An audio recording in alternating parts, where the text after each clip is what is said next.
The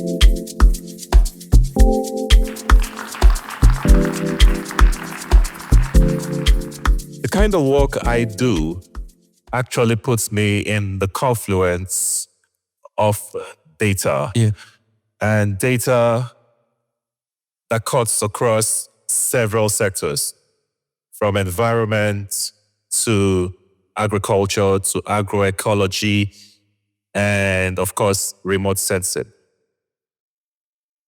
20 years ago, when we set out to champion and spearhead, and now dare say pilot the development of mobile maps in Nigeria, we didn't know that mobile maps will become a success. We didn't know that our lives will be so dependent on digital maps, especially when it comes to navigation around our cities. But because we believed and we had a vision, we did it. And today, what we did 20 years ago is available in millions of phones as digital maps. It's the same thinking that guides us when we do environmental modeling and mapping. Because we are at this vantage point where we see what a lot of people did not see, because we do remote sensing basically. Because remote sensing really is actually trapping data from space and satellites and Earth observation. We can predict things. Like I tell my friends, the only thing that data has failed to predict is Nigerian elections. Apart from that, every other thing, basically, that is environmental related can be predicted. And this is it. Some time ago, I told a friend that a project that we had will suffer for 2 weeks in the month of September because the intensity of the rain will be very much. And that was 12 months before the time. Exactly that way it happened. Ladies and gentlemen, things are changing and changing very fast. And the reason why I'm here today is basically to draw our attention to the fact that the entire Nigerian coastline is vulnerable. And the reason why it's vulnerable is because the dynamics, the marine dynamics, the geomorphological dynamics, the environmental dynamics at play in the entire Nigerian coastline is not happening very fast. It is not punctuated, it is gradual. And because it's happening gradually, not many people, or perhaps not even in our lifetime, will we observe some of these changes. Starts from the Lagos end, what all the barrier lagoons, into the Mahin coasts, and of course down to the Strand coast that takes from Calabar down to the Cameroon border. The Arkwright coast actually starts from Benin River down to somewhere around Anzoni River. Now, all of these are actually very sensitive spaces.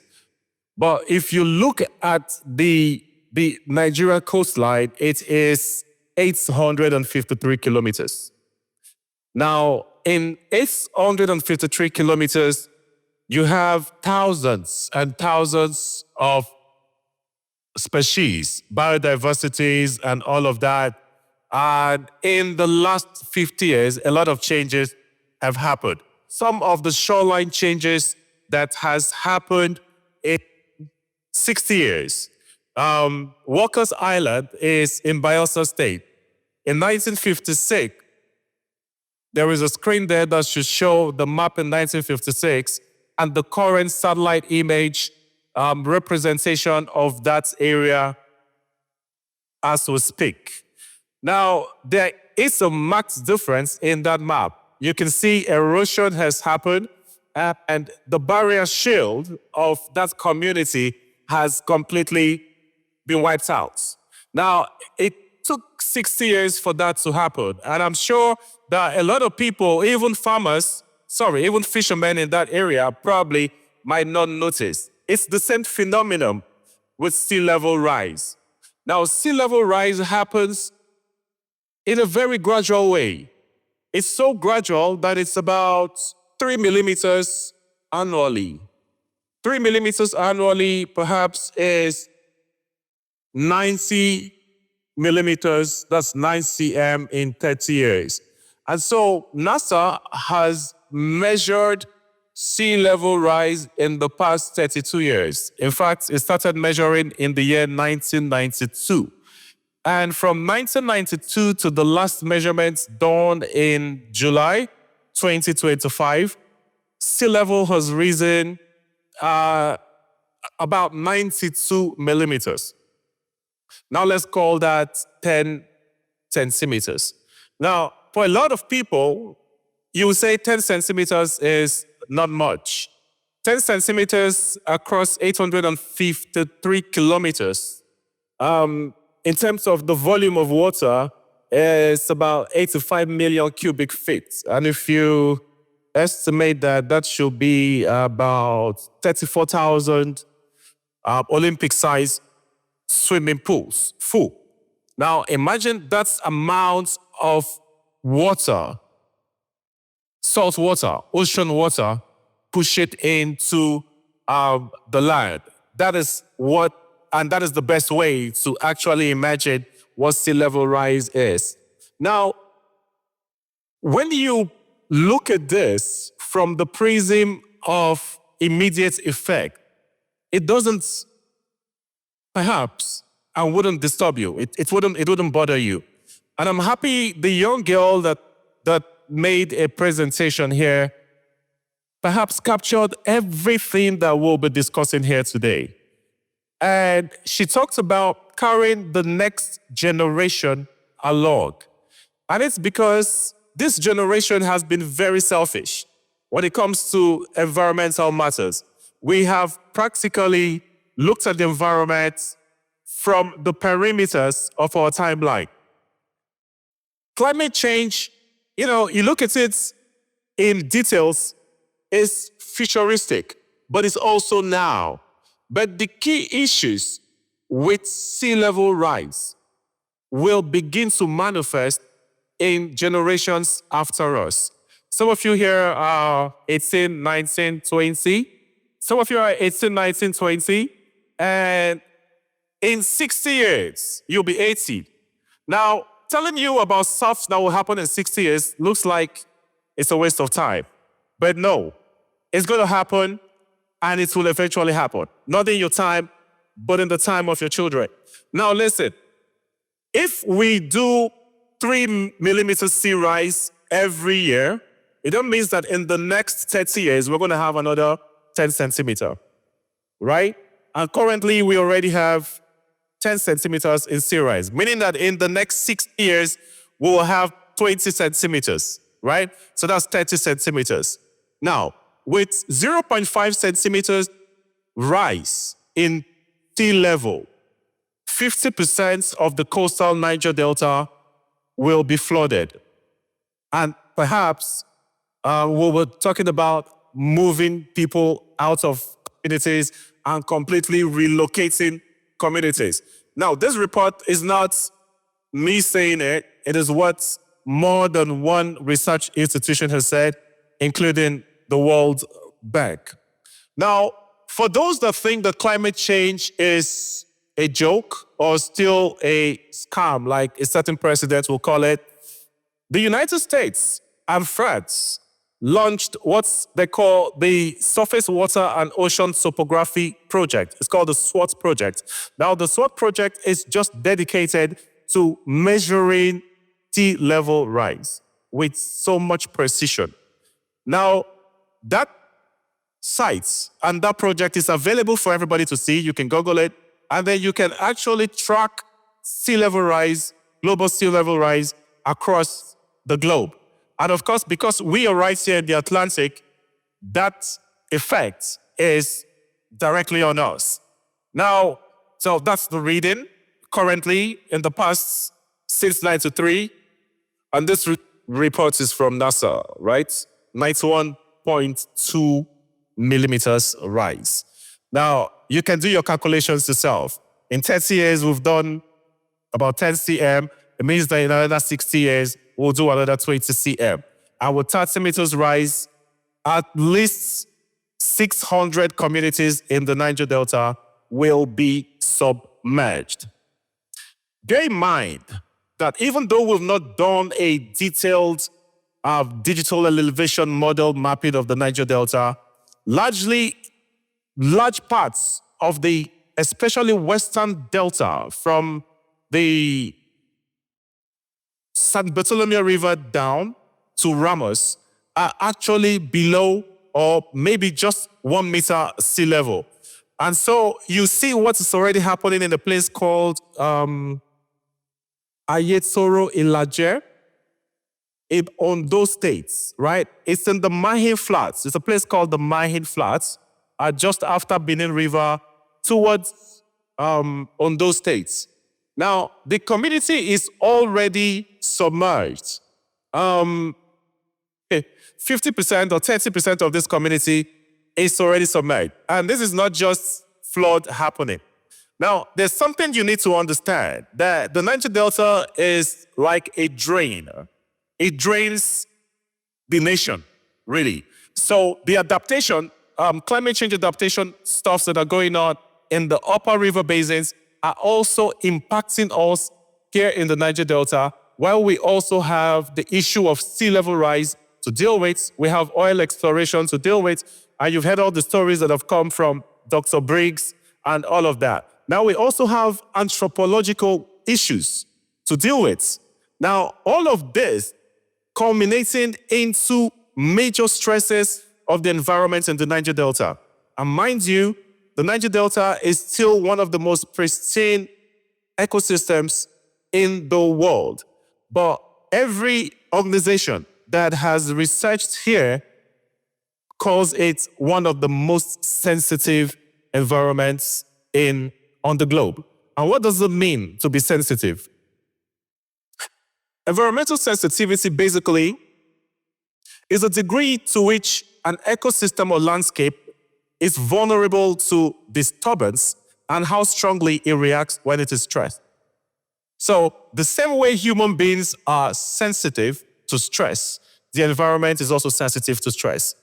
And sea level magnifies this sensitivity by flood and erosion mainly, and of course, by habitat loss.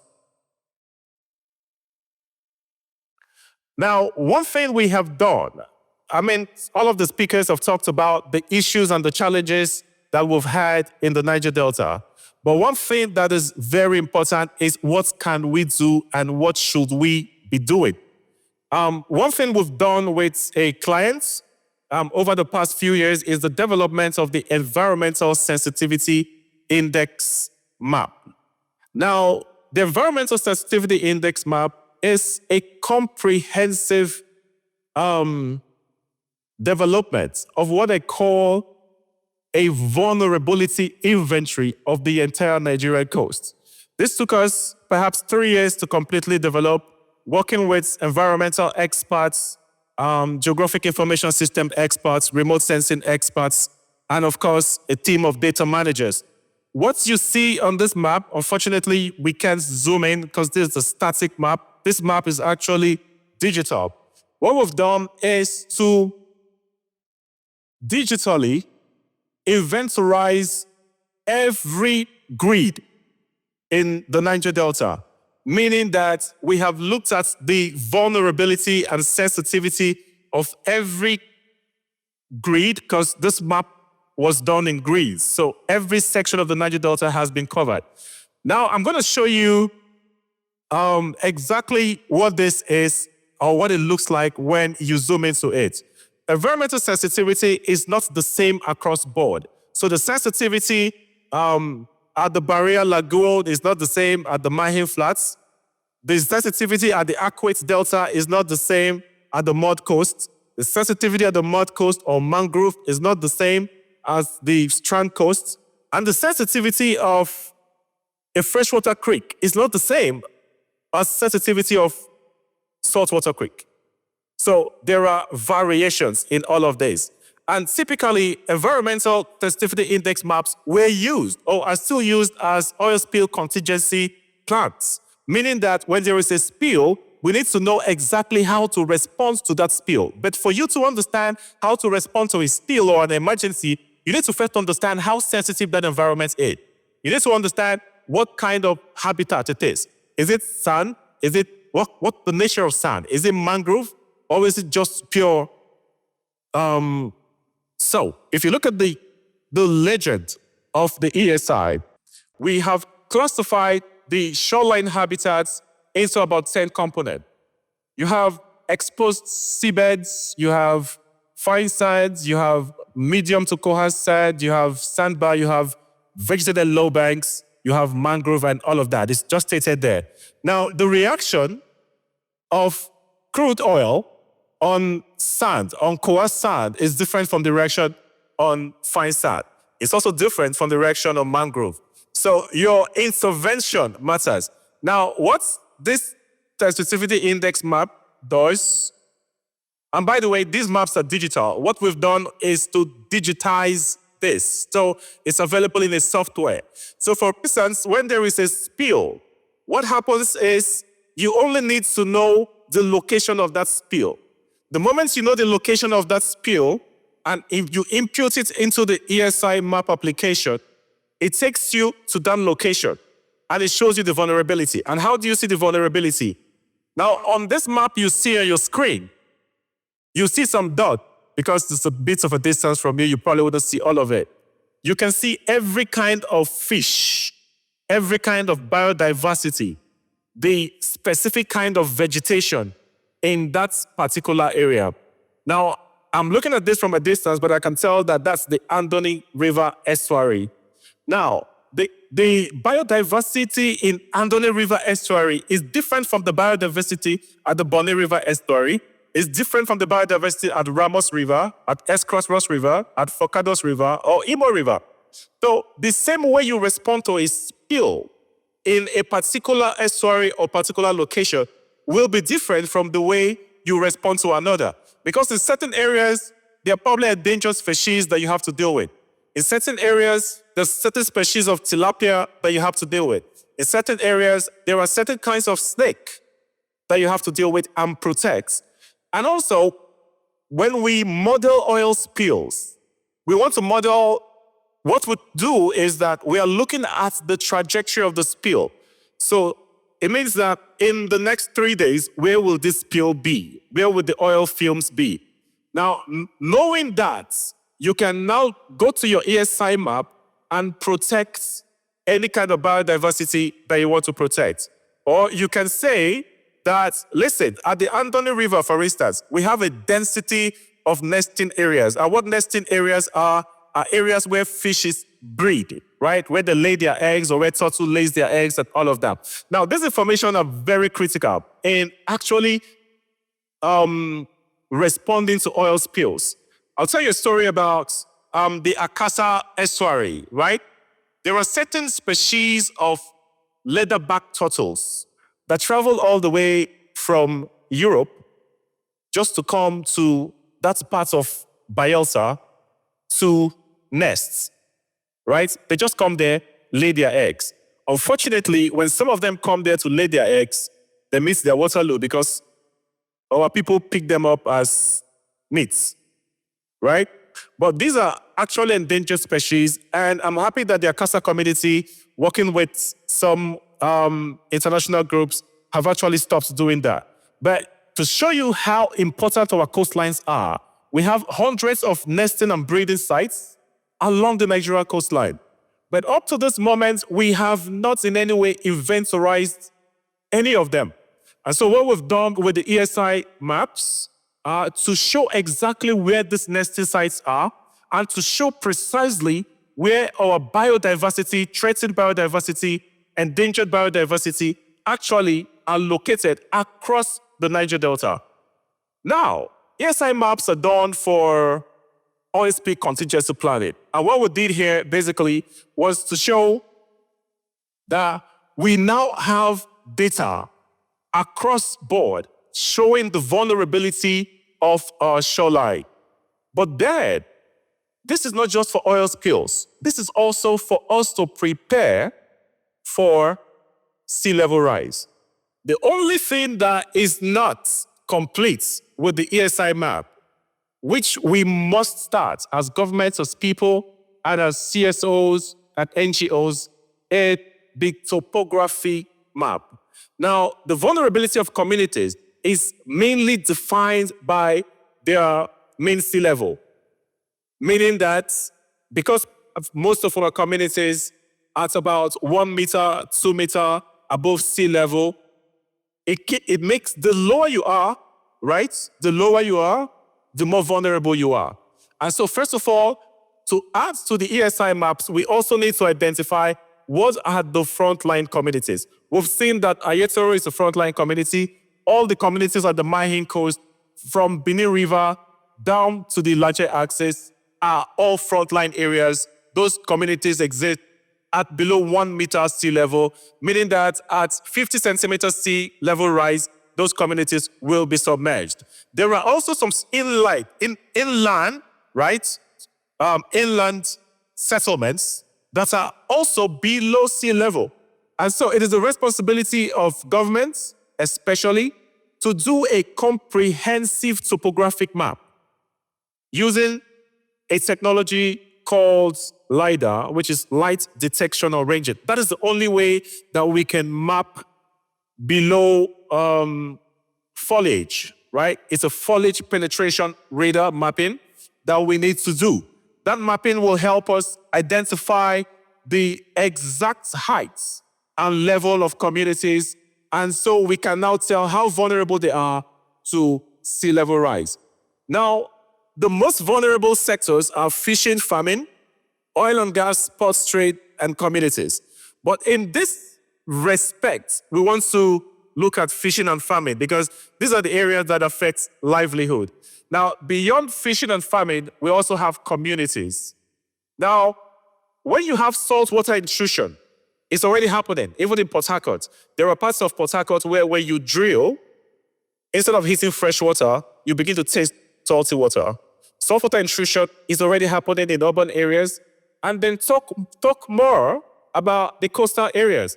In the coastal areas, places like Lekki, for instance, Lekki people will tell you they live in Lekki, but drilling to good water is very difficult. And that problem is already, replicated across board down to Bonny and Andoni. So we're seeing a strong push of saline water intrusion. Now, the reason why we have freshwater and saltwater in the Niger Delta is simply because the freshwater flow coming from the upper basin actually meets ocean water coming from the Atlantic. Now, that brackish water balance will also change when sea level rise extends. So every year, when we do fish abundance studies, you'll discover that the species of fish you see in freshwater are reducing. Now, we're not even adding the effects, the collateral effects of what we call profile or artisanal refining. That one is a blanket major effect that's already shaping, fish abundance and the dynamics of the biodiversity already. So ecosystem services are already in a rapid decline, because a lot of the species that we had recorded, these maps were done 5 years ago. In the last study done last year, in the same location, the same kind of species that were available, especially species of tilapia, are no longer available. So what happens is that because of the sensitivity of the environment, when changes happen, species move from location to another location because they're trying to adapt and they're trying to survive. Sometimes they die, and sometimes they just reduce in quantity. Now, what happens is that our fishermen are already used to a certain method of fishing. They know areas, we call it spatial intelligence. So fishermen know where to catch tilapia. They know where to catch, I don't know all the names of the fishes, but barracuda, catfish, and all of that. Certain species are pelagic species. Now, pelagic species are species that operate within the light frame in water. And we also have the benthic species. Those are species fishes that like to crawl underneath. But then, when there is a shift and these species move, fishermen get confused because they don't know where to catch them anymore. Now, typically, there is an area where sardine breeds on the coast. Down the Andoni River coast, you have a large sardine nesting area. And once a year, I think from the month of April down to October, you have a lot of nesting going on there. So our fishermen know that that place is abundant with that species. So in that period, they go there and they move them. But when an environment is sensitive, and when these changes begin to happen, changes happen. And these fishermen get confused. And so that's why you see, I'm sure some of you go back to your villages and you hear fishermen complain. All across the Niger Delta, there is the complaints of environmental changes and biodiversity degradation. It is a major problem. Now, saltwater destroys freshwater fisheries and mangroves vanish. If you've observed, especially those of you from Bonny or Pobo, there's an invasive species called Nipa palm. Nipa palm was introduced in the Niger Delta for shoreline stabilization sometime in 1900, right? 1900. But today, Nipa palm has completely wiped out entire lines of mangrove. Now, mangroves are very important, especially when we're talking about climate change, for carbon sequestration, and also for erosion, right? Now, the mangrove is the preferred species. But what has happened is that because some foreigner brought in Nipa palm to stabilize the weak coasts in the Strands area, that invasive species has grown and replicated itself into the Bonny axis, into Opobo, and actually moving towards the new Calabar River. So it then means that even those of you from the Calabar area down into the Brass axis, you start seeing Nipa palms. Now, what Nipa palm does is that, yes, it helps to stabilize the shoreline.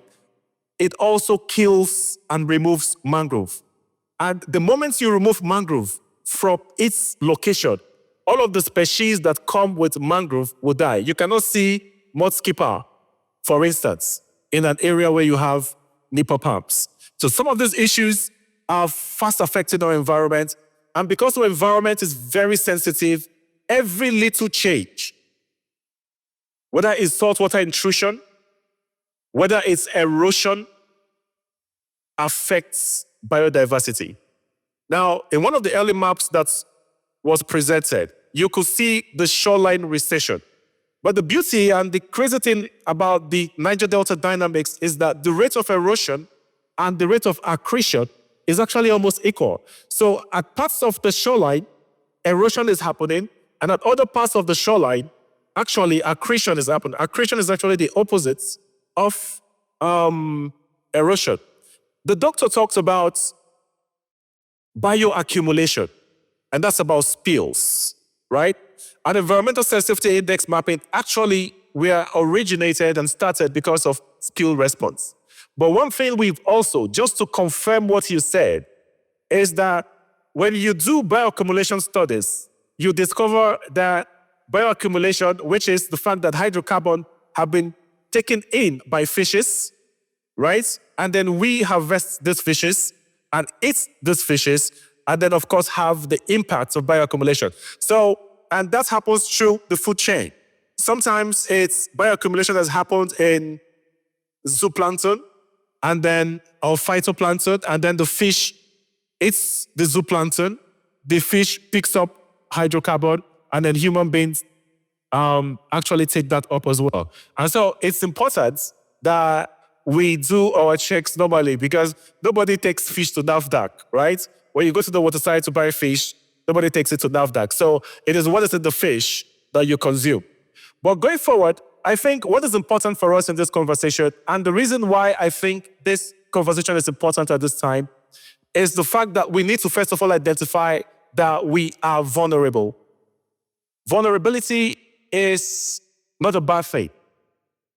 Vulnerability, it just shows that something can go wrong with you. Vulnerability in this case means that we actually agree that our environment is very sensitive and very vulnerable. Of course, it is very vulnerable because it is rich. the more valuable you are, the more vulnerable you become. The more valuable the environment is, the more vulnerable it will become. And then what do we have to do? Adaptability. Prof talked about adaptability. But his term for resilience was mitigation. But in this conversation, because the impact are not immediate, in evolution, there's what they call punctuated equilibrium. And there's also what they call phyletic gradualism. Those things that happen so slowly that you cannot notice are the things that will kill you most and kill you faster eventually. Now, because we're seeing certain dynamics happen, and because in our time, this effect will not be very critical. Does not mean that our children will survive it. And that's why it's important. I still keep back to what the young lady said, the young girl who spoke here. She talked about the need for hands-on nature-based interventions. And she talked for the need to carry the next generation along. My starting statement here was that this generation has been selfish. And I think we have been selfish because we have not placed these challenges as though they were priorities. We look at them and hear of sea level rise, we hear of ocean warming, and we think these are things of the future. Now, sea level rise did not make much sense to we in the Atlantic axis because it was mostly about melting glaciers causing sea level rise. But now the sea level rise is happening more because of thermal expansions of water. It now has become a major challenge facing us and right in our faces. And so the need for us to carry the next generation who will be and face the challenges is very important. And I want us to listen again to what that young lady said so that we can understand that this is not just about us, but the next generation.